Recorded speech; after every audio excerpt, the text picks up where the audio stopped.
Where are we? This is Mark McNeese in New York City, and you're listening to Age to Perfection, where age is embraced and life is celebrated.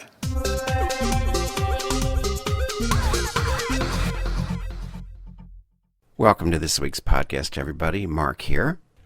And today my guest is Lady Ellen from Femme Finishing School in New Jersey. I read about her on the Daily Beast. And as often happens, I email her. I think this would be a great guest, really interesting person to talk to. And she said yes. So, Ellen, welcome to the podcast. Thank you for having me. Now, Lady Ellen, did you just decide on Lady Ellen? Well, I have a couple of reasons. One, because I love all things Victorian, and I thought that was a really cool title. And the other is that it gives people an idea that I'm teaching them to be ladies, not teaching them to be female, because not all women are ladies. And it sets a tone. I like that. Now, you sort of happened into this. I know I was reading on your site, and I know that in high school you had a friend who you would dress and that sort of thing. And so you fast forward a number of years, and can you just tell our listeners in a nutshell how you ended up starting Femme, and then I'm going to ask you about the school.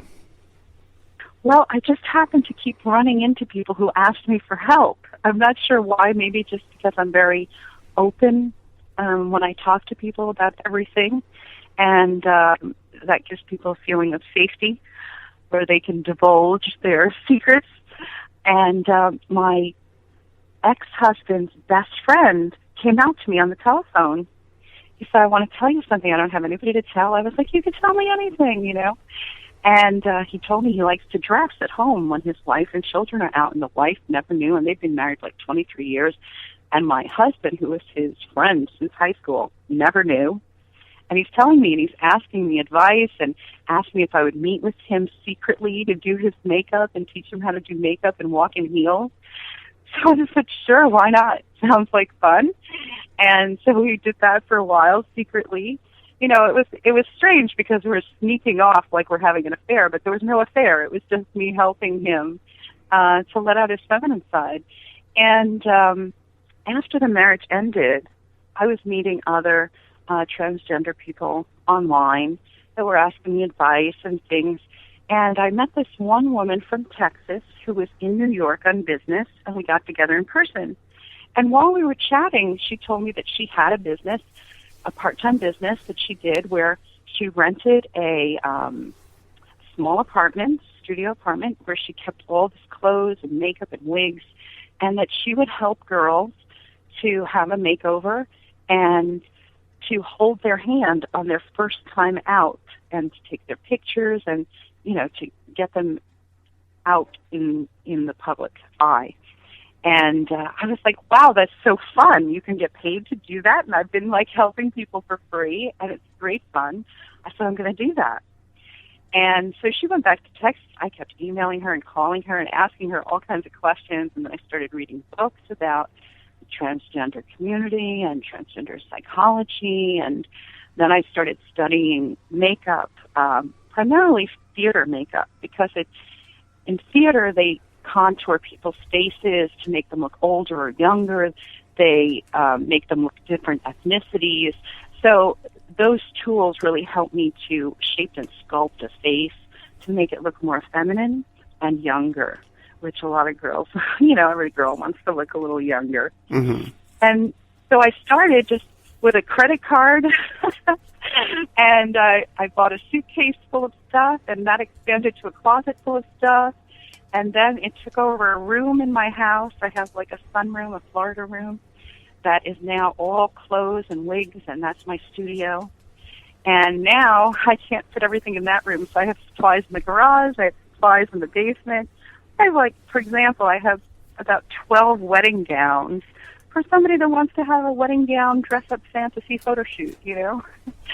And where do you keep 12 wedding gowns? In the garage, of course. Mm-hmm. Now, do you... So go ahead. It just kind of grew by itself. Now, what... Is there a sort of a percentage breakdown in people that you work with who are, for instance, heterosexual cross-dressers on one side or transgender on the other? Is there what's the mix there for you? It's a little tricky because there are people who identify as a cross-dresser because they live most of their life as a male. But if they had their life to do over again, they would probably have done different things and chose to become a female. Mm-hmm. Because now, well, first let me say most of my clients are between age 50 and 70. Mm-hmm. And at this point in their life, they have, children, grandchildren, spouses that they've been with for many years. They have a career, and they are afraid of losing all of that, which is a serious possibility. Mm-hmm. So I think if they saw that it was possible for them to live as a woman when they were younger, that they would have made different life choices. So those people may identify as a cross-dresser, but actually in their heart, they're more transgender. That's numbers are skewed by things like that. Right. That's fascinating, and I like the fact that most of the people you work with are older because that's my audience. 50 plus. I think there's a couple reasons for that.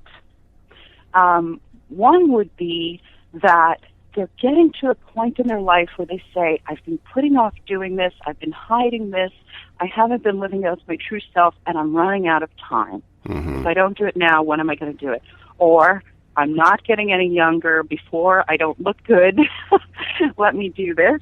That's another thing. And I think that, and I don't have any scientific proof of this, but I think that as they get older and the male testosterone drops off, that it may also increase their desire to explore their feminine side.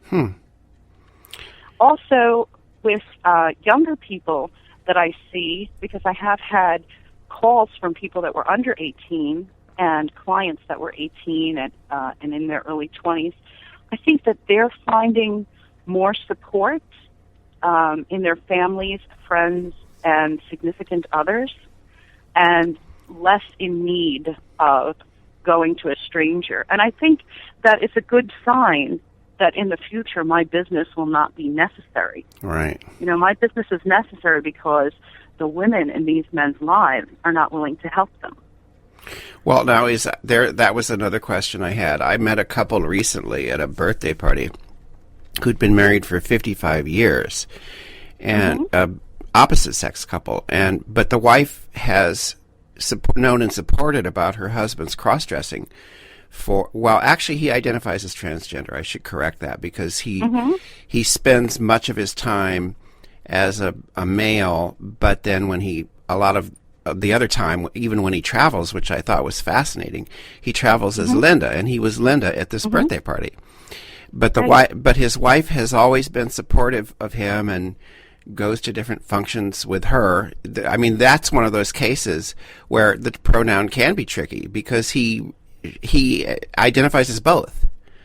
Yeah. But do you find that most of your clients do not have spousal support, or if they're even still with a spouse?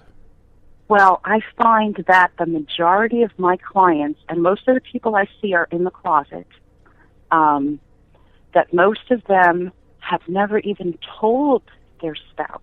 And that's very sad. Somebody telling me that they've been married to someone and they're in love with that person for 40 years and they've never had the nerve to tell them because they think that they'll lose that person.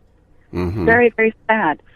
And some people have told their spouse that they like to dress or, experimented with some dressing in the bedroom maybe, and the reaction of the spouse was, never do this again.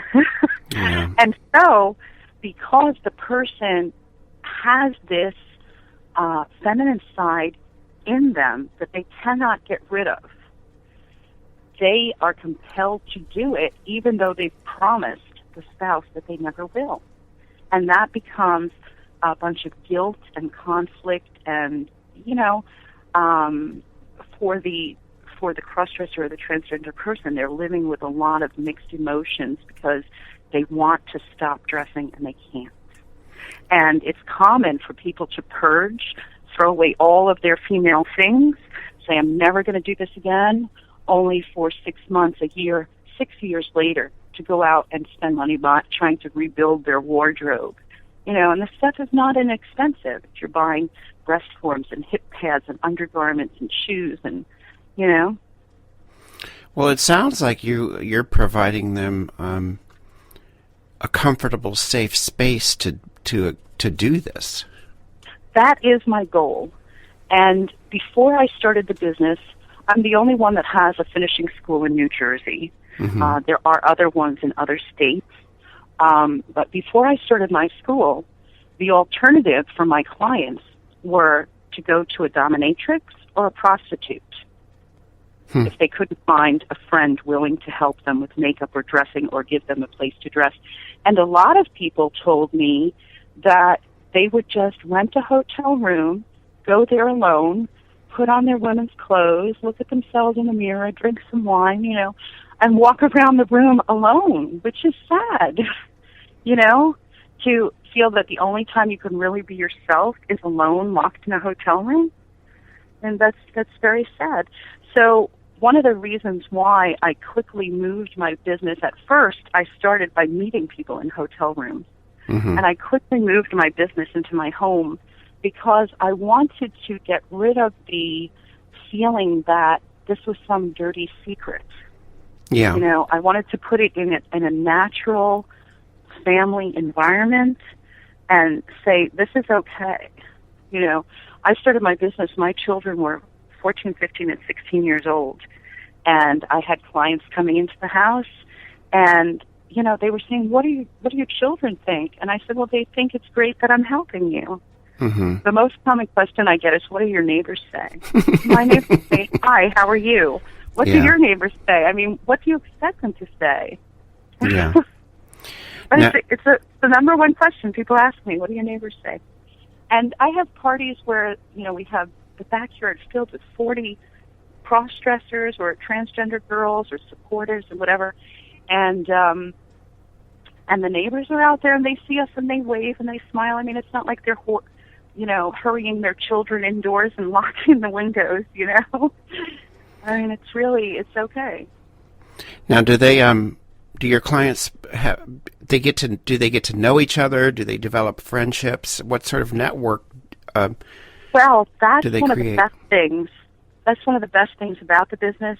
I have monthly or I used to have every month. Now I'm at every other month. But sometimes I throw in extras, social group meetings. And there's always lots of food, there's always wine, and great conversation. And the nice thing about my group is, unlike other places where I've visited, the girls haven't gotten all into cliques and they don't talk to each other. Mm-hmm. You know, when I say, hey, this is Mary and it's her first time here, say hi to her, people go out of their way to make her feel welcome, to share information about where they got their clothes or their wig or their breast forms or where they go out that they feel safe and accepted and where the parties are, you know. So there's great networking. And there's also, you know, when we have group outings, there's a feeling of safety in numbers. You know, maybe somebody wouldn't feel comfortable to go to the diner by themselves or with one other person. But if there's 12 of us going to the diner, who's going to bother us? Not that anyone does anyway. Right. But you know what I mean? There's a safety in being in the group. So we do group shopping, we do group restaurants, that sort of thing. And there have been some incredible stories about people meeting at my parties. So my favorite is there's two ladies who were, one was a friend, one was a client, and they both came to a party that I had. And they met at the party, and I was doing an auction where, for a fundraiser, I was auctioning off people's skills. And this one girl had volunteered to auction off help with the computer. And so the second girl bought her. And so she went to her house. She helped her with the computer. They became friends. This was 5 years ago. Mm-hmm. I went to their wedding last year. That's lovely. Isn't that fabulous? That is. Yes. So they were both born men, and now they're both lesbians. Well, I think what you're doing is fabulous. I really embrace everybody, and I especially I have an especial I don't know, soft spot's not the word, but especially older people, because I'm older myself. I just turned 56, and I started lgbtSr because so many older LGBTQ people, we don't see ourselves in the media anymore, especially the queer media. We get vanished and disappeared, and I think that for older people to find their freedom, I guess I'm taking a long way around this to get to the point to what I'm trying to say is that I think that what you're doing helps these spirits free themselves even for a while. Mm-hmm. Mm-hmm. And I think that's fabulous.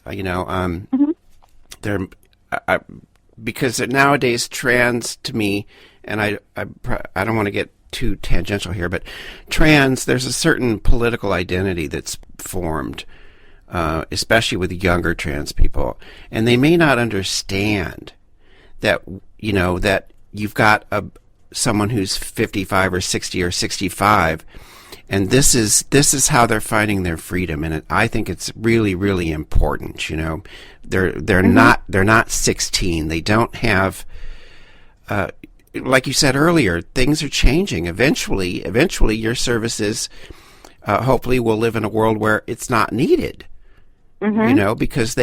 Because people can be themselves fully, right, earlier in life. But that's not the reality for these folks. Mm-hmm. And I think what you're doing is wonderful. Well, thanks so much. And as we see positive changes coming, like the changes in the laws to, allow people freedom from discrimination based on gender identity. And, people don't have to worry about getting arrested using a bathroom in New Jersey. Mm-hmm. That sort of thing are very positive changes. And at the same time, we're still seeing some of the old, very painful, negative things from the past. Just recently, there was a story about a young teenager who was transgender who committed suicide. Mm-hmm. Leila Alcord was her name. Yes. So, things haven't changed for everyone yet. Right. And, families have to change, not just laws. Right. And personal attitudes have to change. And you can't legislate that. But it is the older transgender people who are fighting to have those laws changed, and they're so important to this fight. Right. Now, before I ask you for your website address and how people can contact you, I have to ask you about Rainbow Mountain. When we talked a little pre-interview the other day, you said you were going to Rainbow Mountain for New Year's Eve, and I said, oh my gosh, I go there twice a year with my husband. I love it there, and we didn't get there for New Year's Eve this time, but did you have a good time? I had a wonderful time, and it was my first time there. I was very excited about going, and it's a very nice resort, but the food was just magnificent, really nice, and we spent hours sitting around eating course after course, and it was all cooked so good, and I was eating off of other people's plates that were at my table because I wanted to taste it all. I'm a big foodie. And then we went to the club and we did some dancing, and it was just a really nice night. Good. I hope to get back there in the spring. We've gotten to know Rich, the owner. His partner doesn't usually live there, but Rich does, and then Jason, the check-in guy. But I did tell Jason you said hello. Good. So now tell people how they can. What the URL is for your website and the best way to get a hold of you. Okay, well, there's two. You can type in lfemmefinishingschool.com, but that's kind of long, and people get a little confused about how to spell it. So I made a shorter shortcut to go there, which is xdressnj.com. So the X is for cross, and then the word dress, and then NJ for New Jersey.com. So it's real easy to remember. Good. And I've just loved talking to you. I liked chatting to you the other day, and I really like talking to you some more today. And again, I just I value what you're doing, and because I just I like people to find themselves and in some kind of space, and to just be able to be who they are. And I think that you're doing that for folks, and it's really important. Well, thank you so much. Your emotional support really means a lot to me. Thank you, Ellen, and I will send you the link to this when it's up. And I know we're going to do a 6 questions, too, that I'll put with this. So 6 questions for Lady Ellen. And all right. That's it. I'm so happy to share you with our readers and listeners. Thank you. Have a great rest of your weekend. You too. Thanks for calling, Mark. Bye-bye. Yeah. Bye.